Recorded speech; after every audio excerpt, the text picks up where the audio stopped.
PNVk aurrera ematen ari den politika publikoak ondoro larriak izaten ari dira gurean. Alde batetik, zerbitzu publikoen gainbehera ikusten ari gara, eta bestetik, zerbitzu publikoetan ari diren langileen lan baldintzak okertzen ari dira. Guzti horren aurrean, langileok argi dekogu politikak aldatu behar direla, eta horretarako neurri konkretu batzuk hartu behar direla. Adibidez,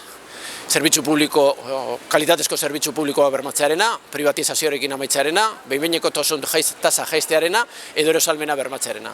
Udazkenean egin genituen grebekin, PNV-ren posizioa mugiarazi genuen. Ez gu nahi beste, baina mugiarazi genuen, eta hori da bidea. Azken asteetan, propaganda hutsean ari dira.